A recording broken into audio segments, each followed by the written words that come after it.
இப்படியாக இந்த இடத்துல செய்தி கொடுக்க முடியாத கர்த்தர் கொடுத்த கிருபைக்காக நன்றி. விசேஷமா பாஸ்டருக்காகவும் பாஸ்டர் அம்மாக்காகவும் சபையார் அனைவருக்காகவும் நான் நன்றி சொன்னேன். இந்த வாய்ப்பை கொடுத்ததுக்காக நன்றி சொன்னேன். கண்களை மூடி சின்ன ப்ரேயர் பண்ணுவோம்.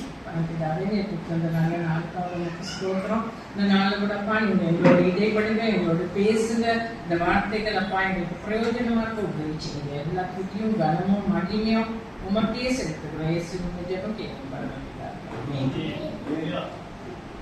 இந்த நேரத்தில் கூட எனக்கு மூன்றாவது வார்த்தை யோவான் 19ஆம் அதிகாரம் 25 27. யாராவது சத்தமா படிக்கும். இயேசுவின் சிலுவையில் அருகே அவருடைய தாயும் அவருடைய தாயின் சகோதரி கிலெயோப்பா மரியாளும் மகதலேனா மரியாளும் நின்று கொண்டிருந்தார்கள்.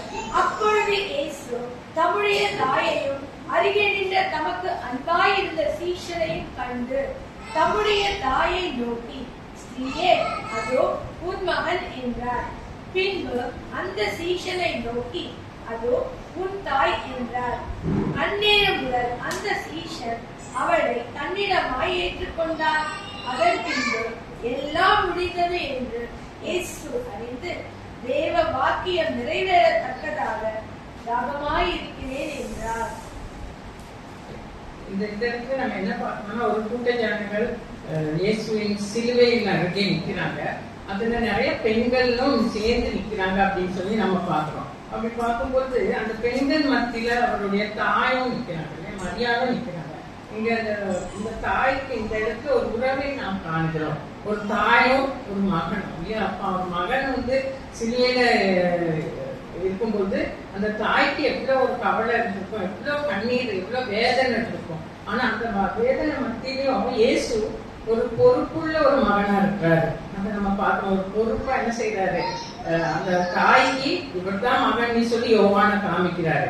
அது மட்டும் இல்ல, யோவானுக்கு ஒரு பொறுப்பு கொடுத்து இவ்வளவு தாயின்னு சொல்லி அவர் காண்பிக்கிறாரு. அப்படி பார்க்கும் பொழுது மரியாளும் இயேசுவும் ஒரு தாய் மகன்கிற உறவு இருக்கு. ஆனா அந்த உறவு மனுஷீகத்துல இல்ல. ஆக்சுவலா பார்த்தா அது தெய்வீகத்துல ஒரு உறவு கர்த்தர் கொடுத்திருக்காரு இல்லையா? அவர் உண்டானதே தெய்வீகத்துல, பரிசுத்த ஆவியானவரால் உண்டான ஒருத்தர் தான் இயேசு. அவர் மாம்சமாக வந்தார் உலகத்துக்கு. கடவுளே மாம்சமா வர்றதுக்கு தெரிந்து கொண்ட ஒரு பாத்திரம் தான் மரியாதை. அதனால அவங்க அந்த உறவுல அவங்களுக்கு ஒரு பங்கு இருக்கு. ஆனா அந்த பங்கு மற்ற பெண்களுக்கு ஒரு மகனுக்கும் இருக்க ஒரு அந்த உறவை போல இல்ல. இது ஒரு வித்தியாசமான உறவு. ஏனென்றால் அவருடைய தகப்பன் பிதாதான். பிதாவானவர் ஆவியானவர் அனுப்பி அப்படி ஒரு உறவை கொடுத்திருக்கிறாரு அப்படின்னு சொல்லி நம்ம பார்க்கணும். அப்படி பார்க்கும் பொழுது மரியாளும் இந்த உலகத்துல பிறந்த ஒரு மனுஷி தான். அவங்க கடவுள் இல்லை, அவங்களும் ஒரு மனுஷி.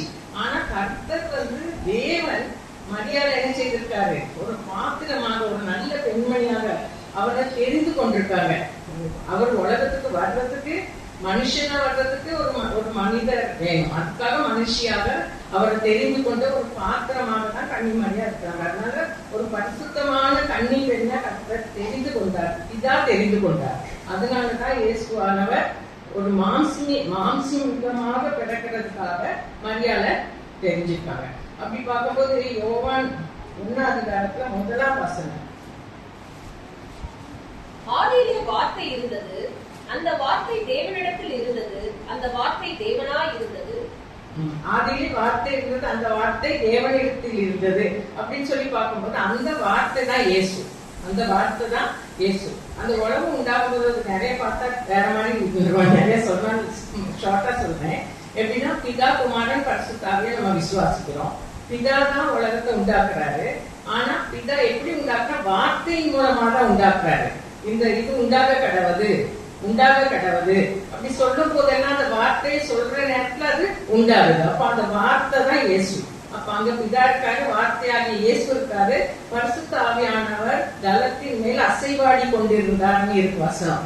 அப்போ 3 பேரும் எங்க இருக்காங்க, அந்த உலகம் உண்டாகும் போதே இருக்காங்க. அப்போ இயேசு அங்க ஒரு மனிதனா இல்ல, அவரும் ஒரு தேவனா, ஒரு கடவுளா அந்த இடத்துல இருக்கிறாருன்னு சொல்லி நம்ம பார்க்கணும். இதை நம்ம இயேசுவின் பிறப்பிலே கூட, அதனால இயேசு பிறக்கும் போது கூட இது வெளிப்படுது. எப்படி வெளிப்படுத்துறாருன்னா, சிமியோன் கிட்ட அந்த பேபியா ஆலயத்துக்கு கொண்டு போறாங்க. தேவாலயத்துக்கு கொண்டு போகும்போது அந்த லூக்கா 2ஆம் அதிகாரத்துல 26வது வசனம், நீ காணும் உன்னை மரணமடைய மாட்டாய் என்று பரிசுத்த ஆவியினாலே அவனுக்கு அறிவிக்கப்பட்டிருந்தது. அந்த தேவாலயத்தில் வந்திருந்தார். அந்த இடத்துல பரிசுத்த ஆவியினாலே அந்த வெளிப்பாடு யாருக்கு கிடைக்குது? சிமியோனுக்கு கிடைக்குது. இது நம்மளை ரட்சிக்க வந்த கடவுள் அப்படின்னு சொல்லி அந்த பேபியா இருக்கும் போதே ஒரு வெளிப்பாடு அவருக்கு கிடைக்குது. அப்படி நம்ம தொடர்ந்து அந்த இடத்துல படிக்கும்போது அவன் அவரை தன் கைகளில் ஏந்தி கொண்டு தேவனை ஸ்தோத்திரித்து, ஆண்டவரே உமது வார்த்தையின்படி உமது அடியேனே இப்பொழுது சமாதானத்தோடு போகிறீர், உபஜாதிகளுக்கு பிரகாசிப்பிக்கிற ஒளியாகவும் உம்முடைய ஜனமாகிய இஸ்ரவேலுக்கு மகிமையாகவும் தேவரே சகல ஜனங்களுக்கும் முன்பாக ஆயத்தம் பண்ணின உம்முடைய ரட்சணத்தை என் கண்கள் கண்டது அப்படின்னு இயேசுவை கையில வச்சு சொல்றாரு. அப்ப அதுல என்ன தெரியுது? அவர் தான் அந்த கடவுள்னு சொல்லி நமக்கு திட்டவட்டமா அது வெளிப்பாடு இருக்கு. அதுக்கு பிறகு 35வது வசனம் படிங்க. 35 உன் ஆத்மாவே ஒரு பட்டயம் உருவி போகும்னு அப்பவே சொல்லிட்டாங்க. பேபியா இருக்கும் மழையில் யோசிச்சிருப்பாங்கல்ல, என்ன நடக்க போகுது, என்ன பட்டயம் என்னன்னு அவங்களுக்கு தெரியாது. ஆனா ஏதோ ஒரு பயங்கரமான ஒரு கவலையான ஒரு காரியம் நடக்க போகுதுங்கிறது ஃபர்ஸ்டே சொல்லும் போது என்ன இருக்கும்? அவங்க இயேசு வளரும் போதே அவர் உள்ளத்துல அந்த அம்மாவுக்கு இருந்திருக்கும்ல, என்ன நடக்குமோ இருந்திருக்கும். ஆனா அதை முதல்ல அவங்களுக்கு ஒரு வெளிப்பாடு என்ன செய்யறாரு? கடவுளுங்கிறது முதல்ல ஒரு வெளிப்பாடு கொடுத்துருக்காங்க. அதுக்கு பிறகு நம்ம பார்க்கும்போது எங்க போறோம்னா தேவாலயத்துக்கு போறாரு இல்லையா? இயேசு தேவாலயத்துக்கு போகும் பொழுது அந்த பஸ்கா பண்டிகைக்காக போறாங்க. அப்படி போகும்போது யோசேப்பும் மரியாளும் அவர் தேடுற நேரத்துல தேவாலயத்துல போதகர்கள் நடுவில் என்ன செய்யறாரு? அவரு உட்கார்ந்து இருக்கிறாரு. அந்த இடத்துல அந்த வார்த்தையை பற்றி பேசிக்கிட்டு பிரசங்கம் பண்ணிக்கிட்டு இருக்கிறத பாக்குறாங்க அவங்க தேடி போகும்போது. அப்போ இயேசு தேடின உடனே அவரு இயேசு கேட்கிறாங்க, எங்க போனீங்க என்னன்னு கேட்கிறாங்க. 2வது அதிகாரத்துல 2:46-49 வரைக்கும். 3 நாளைக்கு முன்பு அவர் தேவாலயத்தில் போதகர் நடுவில் உட்கார்ந்து இருக்கவும் அவர்கள் பேசுகிறதை கேட்கவும் அவர்களை வினாவும் கண்டார்கள். அவர் பேச கேட்ட யாவரும் அவருடைய புத்தியையும் அவர் சொன்ன மாறுதலங்களையும் குறித்து பிரமித்தார்கள். தாய் தகப்பன்மாரும் அவரை கண்டு ஆச்சரியப்பட்டார்கள். அப்பொழுது அவருடைய தாயார் அவரை நோக்கி, மகனே, ஏன் எங்களுக்கு இப்படி செய்தார்? இதோ உன் தகப்பனும் நானும் விசாரத்தோட உன்னை தேடினோமே என்றார். இந்த இடத்துல நம்ம என்ன பார்க்கிறோம்? இயேசு அந்த போதகர் மத்தியில அவங்க அந்த வார்த்தைகள் எல்லாம் பேசிட்டு இருக்காரு. ஆனா அவங்க அப்பாவுக்கும் அம்மாவுக்கும் தெரியல எங்க இருக்காங்க. ஏன்னா அப்போ ஒரு 12 வயது ஒரு பையனா இருக்காரு இல்லையா? அப்புறம் கண்டிப்பா தேடி இருப்பாங்க, எங்க போனாரு அப்படின்னு தேடி இருப்பாங்க. தேடி அவங்களுக்கு அந்த நேரத்துல மனுஷீகத்துல ஒரு அன்பு, தன்னுடைய பிள்ளை இல்லையா? அப்போ நேச்சுரலா ஒரு அம்மாவும் அப்பாவும் ஒரு பிள்ளைய காணோம்னா கண்டிப்பா தேடுவாங்க. அப்போ ரொம்ப மும்முரமா தேடிட்டு வரும்போது இவங்க இருந்தப்ப பார்த்தா இவங்க பெரியவங்க மத்தியில இருக்காங்க. அப்படி பார்த்தோன்னே அவங்க ரொம்ப இதா கேட்கிறாரு அவங்க தாய், நீ எங்க இருந்தா என்ன எங்களுக்கு சொல்லக்கூடாதா அப்படி கேட்பாங்க இல்லையா? அந்த மாதிரி கேட்கும்போது இயேசு அதுக்கு கொடுக்குற பதில் நீங்க பாத்தீங்கன்னா, அதற்கு அவர், நீங்கள் ஏன் என்னை தேடினீர்கள்? என் பிதாவுக்கு அடுத்தவைகளில் நான் இருக்க வேண்டியது என்று அறியீர்களா என்றார். அதுக்கு பதில் எப்படி சொல்றாரு? என் பிதாவுடைய சித்தத்தை நான் செய்யணும் அப்படின்னு சொல்லி அந்த இடத்துல சொல்றாரு. அப்போ யோசிப்பும் தகப்பன் தானே. ஆனா பிதாவின் சித்தத்தை சொல்லும் போது அவருக்கு உண்மையான தகப்பன் யாரு? பிதா. அப்ப அவர் சொல்றது நான் செய்யணும், அதுக்குதான் இங்க இருக்கேன்னு சொல்லி அந்த சின்ன வயதுலயே, அந்த 12 வயதுலயே அவர் என்ன வெளிப்படுத்துறாரு? அவர் கடவுளுங்கிறது அந்த இடத்துல வெளிப்படுத்து நமக்கு.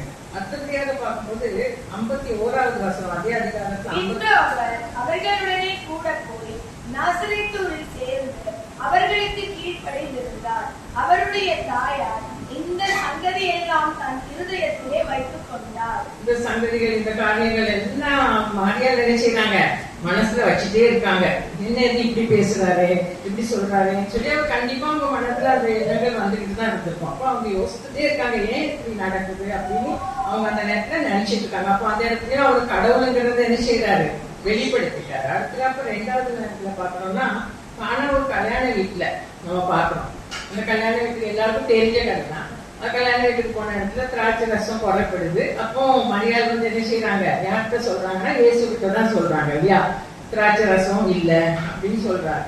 அப்படி சொல்லும் போது அந்த 4வது வசனத்துல அதற்கு இயேசு, ஸ்திரீயே, எனக்கும் உனக்கும் என்ன, என் வேலை இன்னும் வரவில்லை என்றார். அந்த இடத்துலயே ஸ்திரீயேன்னு சொல்றாரு. அம்மா எனக்கு இன்னும் டைம் வரல, அதெல்லாம் செய்யறக்கு அப்படி சொல்லல. அவரு என்ன சொல்றாரு, ஸ்திரீயே. அப்போ அவர் அந்த இடத்துலயும் அந்த உறவை எப்படி கொண்டு வர்றாரு, தாய் மகன்கிற உறவோட பேசல, ஸ்திரீன்னு சொல்லி ஒரு லேடி, அவங்க ஒரு லேடி, அவ்வளவுதான். அவங்க அப்ப ஏன்னா மரியாளுக்கும் கடவுள் யாரு, இயேசுதான். அவளும் கடவுள் தானே. மரியாளும் அவங்களதான் வணங்கணும். அந்த இதுலதான் வளர்றாரு. அவங்க வளர்க்கறதுக்காக உலகத்துல வச்சிருக்காரு. ஆனா அவங்களுக்கும் இயேசுதான் கடவுள். அப்ப அதனாலதான் ஸ்திரீன்னு சொல்றாரு அப்படின்னு நம்ம பாக்குறோம். அப்ப ஸ்திரீ இன்னும் என் வேலை வரல, இன்னும் எனக்கு அந்த டைம் வரல அந்த அற்புதம்லாம் செய்யறதுக்கு அப்படின்னு சொல்லிட்டு, ஆனா அற்புதத்தை செய்யறாரு. தாய் சொன்னதுனால என்ன செய்யறாரு, அந்த அற்புதம் இந்த இடத்துல நடக்குது. தண்ணீரை திராட்சை ரசமா மாற்றி எல்லாரும் அருந்தும்படியாக அந்த குறைய அந்த இடத்துல அவர் நீக்கிற தேவனா இருக்கிறார். கடவுள் குறைய வைக்க மாட்டார். நமக்கு கண்டிப்பா நமக்கு எங்க குறை இருந்தாலும், எந்த இடத்துல எந்த பிரச்சனை மத்தியிலையும், எந்த ஃபங்க்ஷன்லயும், எந்த காரியத்திலையும் நம்ம தேவன் ஒரு நாள் நமக்கு குறை வைக்கவே மாட்டாரு. என் பிள்ளை குறையா இருக்கு, அதுக்கு ஏதோ ஒரு தேவை இருக்கு அப்படின்னு சொல்லி தெரிஞ்சா என்ன செய்வாரு, அவர் வேலை வரலன்னு சொல்லிட்டு கூட என்ன செய்யறாரு, ஒரு அற்புதத்தை செய்து அந்த இடத்துல நிறைவாக்குறாரு. நமக்கு கூட அப்படிதான் சில நேரத்துல நமக்கு பொறுமையே இருக்காது. இந்த காரியம் இன்னும் நடக்கலையே, ஏன்னா எவ்வளவு நாள் ப்ரே பண்றேன், எத்தனை தடவை பண்றேன், உபவாசம் இருக்கேன், என்னெல்லாம் செய்யறேன், ஆனாலும் இது நடக்கலையேன்னு சொல்லி நம்ம நிறைய நேரங்கள் என்ன செய்வோம், அப்படியே தவிச்சிட்டு இருப்போம். கஷ்டத்துல நேரத்துல அப்படி பார்த்து சீக்கிரம் செய்யறதுலாம் டபார்னு இருந்தாப்ப நமக்கு அந்த காரியம் நடக்கும் இல்லையா. அவருக்கு நம்மள சோதிக்கிற தேவன். நிச்சயமா நம்ம அவரை நம்பி நிற்கும் போது நம்ம காரியம் லேட் ஆனாலும் அவர் செய்த தேவனா தான் இருக்கிறாரு. இந்த இடத்துல வேலை வரலன்னு சொல்றாரு, ஆனாலும் ஒரு அற்புதத்தை செய்யறாரு. அப்ப நிச்சயமா நம்ம வெயிட் பண்ணிட்டு இருக்கவங்களா இப்ப இருப்போமானால் யாராவது இங்க ஏதாவது ஒரு காரியத்துக்கு நிச்சயமா கர்த்தர் அந்த காரியத்தை என்ன செய்வாரு. ஒருவேளை வேலை வரலன்னு சீக்கிரம் கூட செய்யலாம், இல்ல இன்னும் எனக்கு டைம் இருக்கு அந்த காரியம் நடக்குன்னு சொல்லி நிதானமா கூட அந்த காரியத்தை கர்த்தர் செய்ய வல்லவரா தான் இருக்கிறாரு. அதுக்கப்புறம் நம்ம இப்போ பார்க்கணும், இந்த காரியத்துல எல்லாம் அவர் கடவுளுங்கிறத வெளிப்படுத்துறாரு.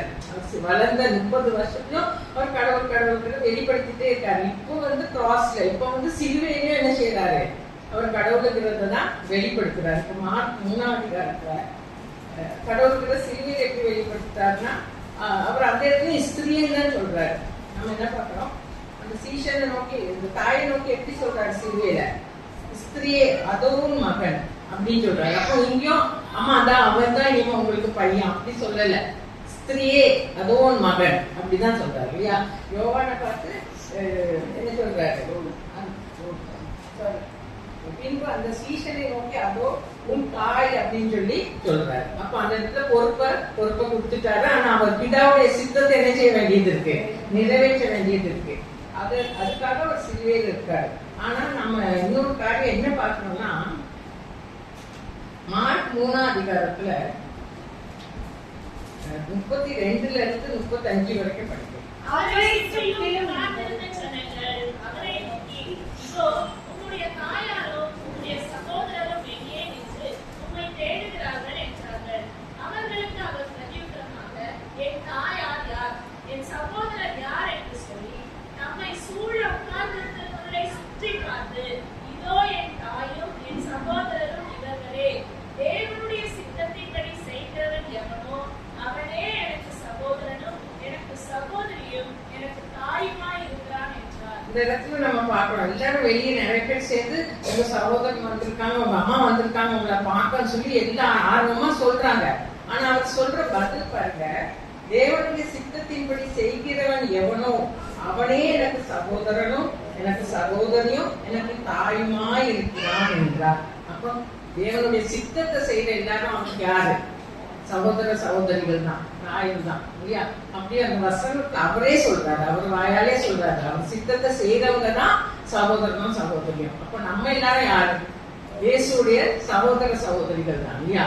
ஏன்னா நம்ம அவருடைய சித்தத்தை செய்து கொண்டிருந்தா அவருக்கு சிஸ்டர்ஸ் அண்ட் பிரதர்ஸ், அவருடைய சித்தத்தை நம்ம செய்யாம இருந்தா நிச்சயமா அவருடைய சகோதரரோ சகோதரியாகவோ ஆக முடியாது. அப்ப நம்ம சித்தத்தை இன்னைக்கு செய்துட்டு இருக்குமா, அவருக்கு சகோதரியா சகோதரனா தாயா நம்மளால இருக்க முடியுமா? எப்ப இருக்க முடியும்னா அவர் சித்தத்தை செய்யும் போது மட்டும்தான் அப்படி அந்த உறவு நமக்கு கிடைக்கும் இல்லையா? அப்படி பார்க்கும்போது நம்ம அவர் சித்தத்தை செய்யணும். கண்டிப்பா அவருடைய சித்தத்தை நம்ம செய்யணும். அப்படி பார்க்கும்போது தேவனுடைய சித்தத்தை எப்படி செய்யறது அப்படின்னு சொல்லி பார்க்கும்போது 21ஆம் வசனம் பாருங்க. அதே அதிகாரத்தை 8ஆம் அதிகாரத்தை 21. அவருடைய இனத்தார் தேவனுடைய வசனத்தை கேட்டு அதின்படி செய்கிறவர்களே எனக்கு தாயம் அப்படி சொல்றாரு பாருங்க. அது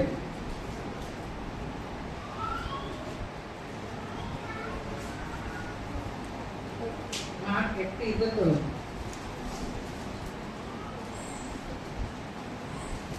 அதே தேவனுடைய சித்தத்தின்படி செய்கிறவன் எவனார்? அவளே எனக்கு சகோதரனும் எனக்கு சகோதரியும் எனக்கு தாயுமாய் இருக்கிறார் என்றார். அப்போ தேவனுடைய சித்தத்தை செய்யறவங்க அப்படின்னு சொல்லும்போது தேவனுடைய சித்தம் என்ன அப்படின்னு சொல்லி நம்ம நிறைய பேருக்கு அந்த டவுட் அப்பப்போ வரும். அவருடைய சித்தமா இது சித்தம் இல்லையா அப்படின்னு நம்ம நிறைய நேரம் யோசிப்போம் இல்லையா?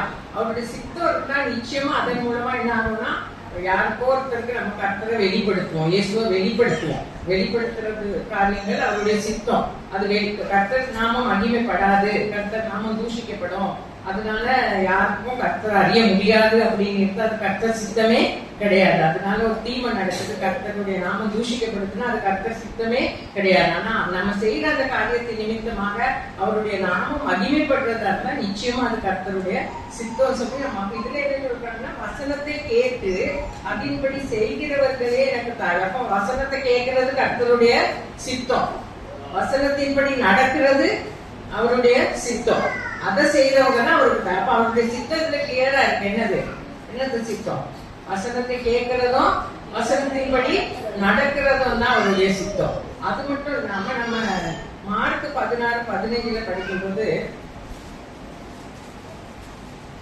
மார்க் 16:15 பின்பு அவர் அவர்களை நோக்கி, நீங்கள் உலகமெங்கும் போய் சர்வ சிருஷ்டிக்கும் சுவிசேஷத்தை பிரசங்கியுங்கள். அப்ப உலகம் எங்கும் போய் சர்வ சிருஷ்டிக்கும் என்ன செய்யணும்? சுவிசேஷத்தை பிரசங்கிக்கணும். அதனால நம்ம பாஸ்டர் ஐயா எல்லாரையும் உலகம் எங்க எல்லா இடங்களுக்கும் கொண்டு போய் வெளியூர்லாம் கொண்டு போய் அவருக்கு சுவிசேஷத்தை சொல்ல வைக்கிறார். அது கர்த்தருடைய சித்தம். அதனால அது நிறைவேற்ற கர்த்தர் நம்மள யூஸ் பண்ணுவாரு. எப்படி யூஸ் பண்ணுவாரு நமக்கே தெரியாது. அதனால நம்ம அவர் சித்தத்துக்கு ஒப்பு கொடுத்து ஜெபிக்கும் போது கர்த்தர் நிச்சயமா நம்மளை கொண்டு அவர் சுவிசேஷத்தை எங்கேயாவது ஒரு இடத்துல அறிவிக்க வைப்பாரு. எப்படியாவது நம்ம லைஃப் ஒரு டெஸ்டிமனி. முதல்ல நம்மளை பாக்குறவங்க இவங்க கிறிஸ்தவங்க இவங்க இப்படிதான் இருப்பாங்க, இவங்க பொய் சொல்ல மாட்டாங்க, இவங்க தவறானதை செய்ய மாட்டாங்க, இவங்க எப்படி கரெக்டா இருப்பாங்க அப்படின்னு சொல்லும் போது என்ன செய்யறோம்? சுவிசேஷத்தை அறிவிக்கிற ஒரு காரியம் தான் அதெல்லாம். இயேசுவை நம்ம என்ன செய்யறோம்? வெளிப்படுத்திக்கிட்டே இருக்கோம் ஒவ்வொரு காரியத்தையும். அப்போ அதெல்லாம் கர்த்தருடைய சித்தம் அப்படின்னு சொல்லி பார்க்கலாம். அது மட்டும் இல்லாம 1 தீமோத்தேயு 2ஆம் அதிகாரத்துல 4வது வசனம்.